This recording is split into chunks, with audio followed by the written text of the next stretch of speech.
Oke, selamat datang. Kali ini kita bakal bedah tuntas strategi pendapatan pasif dari Mashidah, langsung dari materi yang mereka berikan. Kita akan coba urai klaimnya, cara kerjanya gimana, dan langkah-langkah apa aja yang ditawarkan. Yuk kita langsung mulai aja. Nah, skenario awalnya tuh simple banget. Coba bayangin, Anda punya uang Rp500.000. Di sini, ada dua pilihan yang langsung dibandingin. Satu, ya ditabung di bank seperti biasa.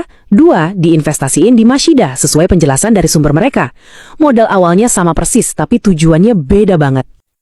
Dan disinilah perbedaannya jadi kelihatan jelas banget.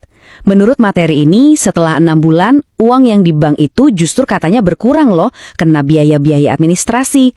Sebaliknya, modal yang sama persis di Mashidah diklaim bisa tumbuh jadi sekitar 1,2 juta rupiah. Nah, klaim hasil yang drastis ini nih yang mau kita lihat lebih dalam. Jadi pertanyaannya, gimana caranya pertumbuhan ini bisa terjadi? Menurut sumbernya, strategi pasif ini bekerja lewat dua jalur keuntungan utama. Coba kita lihat, apa aja sih kedua jalur itu? Oke, jadi ada dua jalur utama yang ditawarkan. Yang pertama, lebih terstruktur nih, yaitu dengan masukin dana ke program yang mereka sebut Community Cell. Jalur yang kedua lebih simpel lagi, cukup hold atau simpen aja koin Mashidah di dalam aplikasinya. Keduanya ini dirancang supaya kita sebagai pengguna nggak perlu aktif ngapa-ngapain. Terus, Community Cell itu apa sih sebenarnya? Kalau kita lihat dari materi mereka, ini tuh mekanisme inti yang mereka sebut beli 1 dapat 3. Detail cara kerjanya memang nggak dijabarin lebih lanjut, tapi konsep inilah yang mereka jadikan mesin utama buat menghasilkan profit. Klaim yang besar tentu butuh angka buat mendukungnya kan? Nah sekarang, ayo kita lihat metrik-metrik spesifik yang mereka pakai untuk ngejelasin potensi keuntungannya. Di sini kita lihat ada dua angka kunci. Pertama ada klaim distribusi profit harian, itu antara 0,5% sampai 1,5%. Dan yang kedua, target profit pasif secara totalnya yang jauh lebih besar, yaitu sampai 300%. Nah, salah satu fitur yang ditekankan buat nunjukin kalau ini beneran pasif adalah fleksibilitas klaimnya. Jadi, Anda itu nggak diwajibkan buat klaim profit tiap hari. Saldonya bisa dibiarin aja numpuk dan nanti diklaim sekaligus di akhir periode. Santai kan? Mekanisme ini bisa terjadi karena ada fitur yang namanya auto compound. Anggap aja ini kayak efek bunga berbunga gitu. Profit yang belum Anda ambil akan otomatis ikut menghasilkan profit baru. Jadi, modal keuntungan Anda itu bisa terus tumbuh sendiri tanpa perlu kita sentuh sama sekali. Menariknya, selain jalur pasif, sumber ini juga nyebutin ada jalur aktif.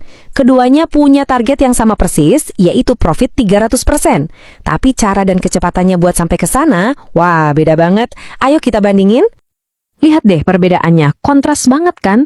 Kalau jalur pasif, metodenya ya cuma hold atau didiamkan aja asetnya, dengan perkiraan target 300% itu bisa tercapai dalam waktu 3-6 bulan.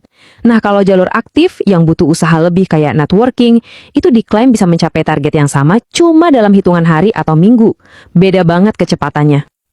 Oke, setelah kita paham konsepnya, pasti pertanyaannya, terus gimana cara praktis buat mulainya? Yuk kita lihat panduan yang dikasih di dalam materinya. Nah, titik masuknya ini dibikin sangat terjangkau. Menurut sumbernya, Anda bisa mulai hanya dengan deposit buat nurunin batasan bagi pengguna baru yang mungkin mau coba-coba dulu. Tapi karena ini mainnya di dunia kripto, ada satu syarat teknis yang penting, yaitu dompet digital. Jadi, dompet kripto yang kayak gimana sih yang sebenarnya kita butuhin?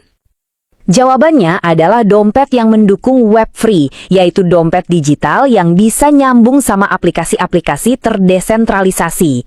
Sumbernya sih nyebutin beberapa contoh yang populer ya, kayak Trust Wallet, MetaMask, sama Bitget Wallet. Tapi pada dasarnya, dompet Web3 lain pun harusnya bisa dipakai. Oke, jadi kalau kita rangkum prosesnya ya, pertama, siapin dulu dompet Web3 Anda. Kedua, lakukan deposit. Ketiga, tukar atau swipe rupiah tadi ke koin Mashidah langsung di dalam aplikasinya. Dan terakhir, tinggal pilih deh jalur pasifnya, mau ikut community sale atau cuma sekedar hold. Tapi menariknya, fungsi aplikasi ini ternyata nggak cuma buat investasi. Sumbernya bilang kalau aplikasi ini juga dirancang buat transaksi sehari-hari. Contohnya kayak pembayaran pakai QRS di berbagai toko atau merchant. Keseluruhan strategi pasif ini kemudian diringkas jadi sebuah tagline yang simple dan gampang banget diingat. Nabung, hold, profit berkali-kali. Inilah infokan ke para penggunanya. Kita udah bedah strategi pasif Mashida berdasarkan materi yang ada, mulai dari klaim keuntungannya sampai ke langkah-langkah praktisnya. Pada akhirnya semuanya kembali ke satu pertanyaan. Dengan dua jalur yang ditawarkan, yang satu lebih santai, yang satu lebih ngebut, jalur mana yang kira-kira paling sesuai untuk Anda? Pasif atau aktif?